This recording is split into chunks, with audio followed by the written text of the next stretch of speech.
संसार रूपा माया का मिथ्यात्व तथा साधना के क्रम का वर्णन। श्री वशिष्ठ जी कहते हैं, परम सुंदर आकृति वाले रघुनंदन, अब तुम सावधान होकर इस उपशम प्रकरण को सुनो, जो उत्तम सिद्धांतों के कारण सुंदर और मोक्षप्रद होने के कारण हितकारक है। श्री राम जैसे सुदृढ़ खंभे मंडप को धारण करते हैं, उसी तरह राजस तामस जी सदा इस विशाल संसार माया को धारण करते हैं। शास्त्रों के अभ्यास, साधु पुरुषों के संग तथा सत्कर्मों के अनुष्ठान से जिनके पाप नष्ट हो गए हैं, उन्हीं पुरुषों के अंतःकरण में प्रज्वलित दीपक के समान सार वस्तु का दर्शन कराने वाली उत्तम बुद्धि उत्पन्न होती है। स्वयं ही विवेक विचार द्वारा अपने स्वरूप की पर्यालोचना करके जब तक उस यथार्थ ज्ञान का प्राप्ति नहीं किया जाता, तब तक ज्ञेय वस्तु की उपलब्धि नहीं होती। जो वस्तु आदि और अंत में भी नहीं है, उसकी सत्यता कैसी? जो वस्तु आदि और अंत में भी नित्य है, वही सत्य है, दूसरी नहीं। आदि और अंत में भी जिसकी सत्ता नहीं है, ऐसी मिथ्या वस्तु में जिसका मन आसक्त होता है, उस मूढ़ पशु तुल्य जंतु के हृदय में किस उपाय से विवेक पैदा किया जा सकता है? रघुनंदन, पहले शास्त्र के अभ्यास से, उत्तम वैराग्य से तथा सत्पुरुषों के संग से मन को पवित्र करना चाहिए। सौजन्य से युक्त चित्त जब वैराग्य को प्राप्त हो जाए, तब शास्त्रों के ज्ञान विज्ञान से गौरवशाली गुरुजनों का अनुसरण करना चाहिए। फिर गुरुदेव के बताए हुए मार्ग से पहले सगुण परमेश्वर का ध्यान पूजन आदि करे। यूं करने से साधक उस परम पावन परमात्म पद को प्राप्त होता है।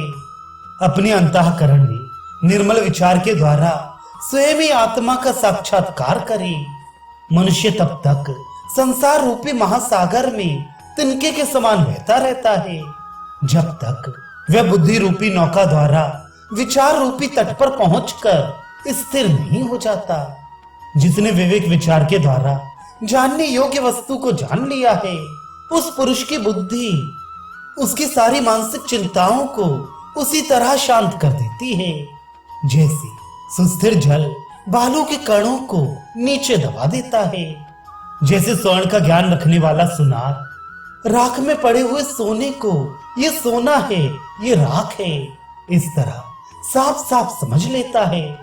अतः उसे स्वर्ण की अप्राप्ति के कारण होने वाला मोह नहीं सताता। उसी तरह यह जीव चिरकाल तक विचार द्वारा अपने स्वरूप का परिज्ञान कर लेने पर स्वतः अपने अविनाशी स्वरूप में प्रतिष्ठित हो जाता है। इस दशा में उसके लिए यहाँ मोह का अवसर ही कहाँ रह जाता है। जिस पुरुष ने तत्व का यथार्थ ज्ञान प्राप्त नहीं किया है, उसका मन यदि मोहग्रस्त होता है तो हो, किंतु जिसे सार तत्व का यथार्थ ज्ञान हो चुका है, उससे तो मूढ़ता की संभावना ही नहीं है। यह बात निश्चित रूप से कही जा सकती है। जगत के लोगों, जिसका यथार्थ ज्ञान नहीं हुआ, वह आत्मा ही तुम्हारे दुखों की सिद्धि का कारण है। यदि उसका ठीक ठीक ज्ञान हो जाए, तो वह तुम्हें अक्षय सुख एवं शांति दे सकता है। मनुष्य जिसने आत्मा पर आवरण डाल रखा है, ऐसे शरीर से मिले जुले हुए से अपने आत्मा का विवेक द्वारा साक्षात्कार करके तुम लोग शीघ्र स्वस्थ हो जाओ।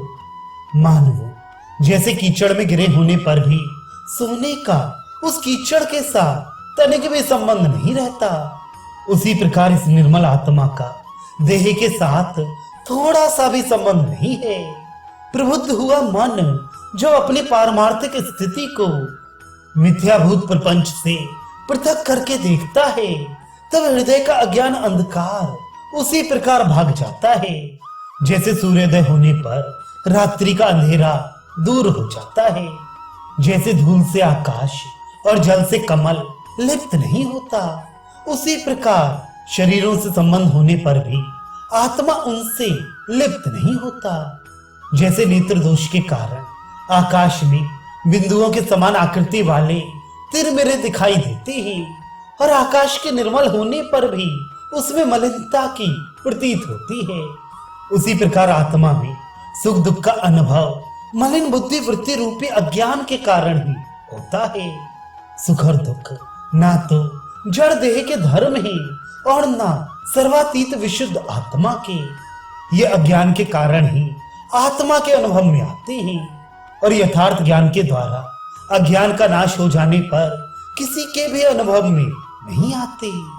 रघुनंदन, वास्तव में ना तो किसी को कुछ सुख है और ना किसी को कुछ दुख ही है। सबको शांत अनंत आत्म स्वरूप ही देखो। ये जो विस्तृत सृष्टियों के दर्शन होते हैं, इन्हें जल में तरंगों और आकाश में मोर पंखों के समान आत्मा में ही देखना चाहिए। अर्थात जैसे जल ही तरंग रूप में दिखता है, उसी प्रकार ब्रह्म ही जगत के रूप में दृष्टिगोचर होता है। तथा जैसे नेत्रों के दोष से मनुष्य को आकाश में मयूर पुच्छ सा दिखाई देता है, पर वास्तव में वह वहां होता नहीं, उसी प्रकार ये संसार वस्तुतः न होने पर भी अज्ञान के कारण परमात्मा में दिखता है। सच्ची बात तो यह है कि एकमात्र ब्रह्म के सिवा दूसरी कोई वस्तु है ही नहीं। शुद्ध बुद्धि वाले रघुनंदन, आत्मा और जगत ना तो एक है और ना अनेक ही है, क्योंकि जगत असत है, अर्थात ब्रह्म के सिवा दूसरी कोई वस्तु ना होने से द्वैत भी नहीं है। तथा ब्रह्म से संसार पृथक दिखता है, इसलिए एक भी नहीं कहा जा सकता। वास्तव में अज्ञान के कारण अज्ञानी को बिना हुए ही ये संसार प्रतीत हो रहा है। निष्पाप श्री राम, ये सब निश्चय ही ब्रह्म है। इस प्रकार सब परमात्मा ही है, वही सर्वत्र व्याप्त हो रहा है। मैं पृथक हूं और ये जगत मुझसे पृथक है।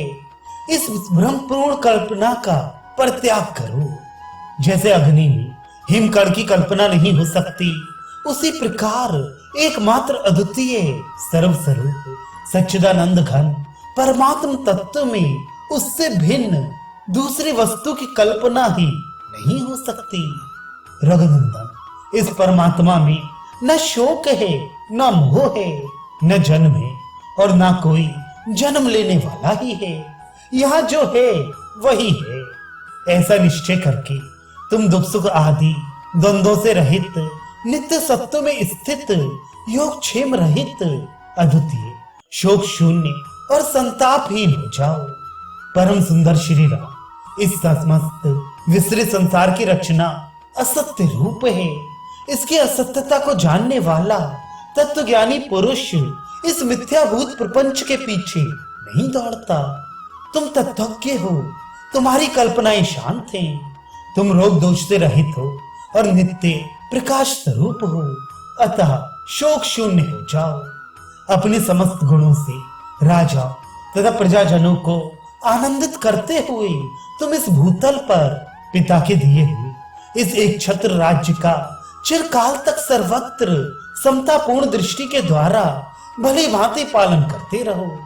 यह कर्मों का ना तो त्याग उचित है और ना उनमें राग होना ही उचित है।